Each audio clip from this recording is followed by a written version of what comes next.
संविधान निर्माता बाबा साहिब अम्बेडकर पर गृह मंत्री अमित शाह द्वारा की गई गलत टिप्पणी को लेकर कांग्रेस प्रवक्ता टीना चौधरी ने रोष जाहिर किया है। चौधरी ने कहा कि कांग्रेस पार्टी शाह के बयान की कड़े शब्दों में निंदा करती है और नैतिकता के आधार पर गृह मंत्री के इस्तीफे की मांग भी करती है।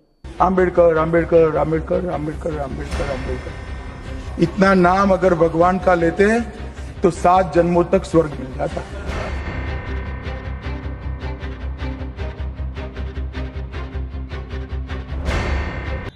जैसे कि हम सब ने देखा कि किस तरह से आज संसद में देश के गृह मंत्री अमित शाह जी ने आज बाबा साहब अम्बेडकर जी को किस तरह से अपमानित करने की कोशिशें की, और इससे साफ जाहिर है बीजेपी और आरएसएस हमारे देश के तिरंगे के खिलाफ है।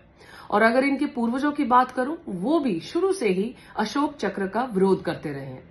आज ये साबित हुआ कि बीजेपी और आरएसएस दोनों ही हमारे देश के संविधान के खिलाफ थे और देश में मनुस्मृति को लागू करने की हमेशा कोशिशें करते रहे, और इस कोशिशों को नाकामयाब बनाने में बाबा साहब अम्बेडकर का पूरा योगदान रहा, और जिन्होंने उनकी ये सोच को लागू न होने दिया और देश के संविधान को हमेशा ऊंच पर रखा। और आज मैं ये भी कहना चाहूंगी कि जिस तरह से संसद में आज देश के प्रधानमंत्री उनको बोलते हुए जब सुन रहे थे, वो चुप्पी साधे बैठ रहे, और क्यों ना साधे रहे।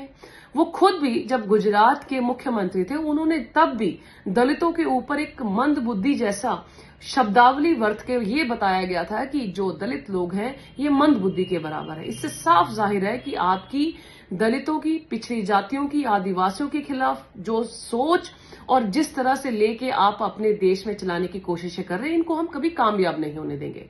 और एक सोच तो आपकी जाहिर हो ही गई है कि किस तरह से आप हमारे देश के संविधान की मर्यादा को पालना करते हैं और कितनी नहीं करते हैं। और मैं कहना चाहूंगी, मेरे साथ मेरे देश के करोड़ों उन दलितों, आदिवासियों और जितने भी पिछड़ी जाति के लोग हैं, उनके लिए तो बाबा साहब अम्बेडकर हमेशा ही भगवान से कम नहीं है।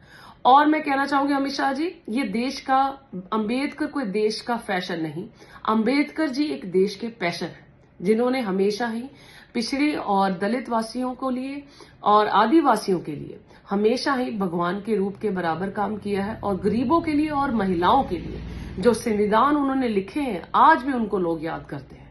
सो उनकी लिखी कलम से एक संविधान को ही अगर आप फॉलो कर लेते तो आज आपके ऐसे हालात ना होते और ऐसी सोच ना होती। और आपकी सोच लोगों तक पहुंची जा रही है, और इसका हम कड़ी निंदा करते हैं कि जिस तरह से आपने बाबा साहब अम्बेडकर को आज अपमानित करने की कोशिशें की है। कांग्रेस पार्टी इसका विरोध करती है, और हम चाहते हैं कि देश के गृह मंत्री अमित शाह जी जल्द से जल्द इस्तीफा दें। बहुत बहुत धन्यवाद।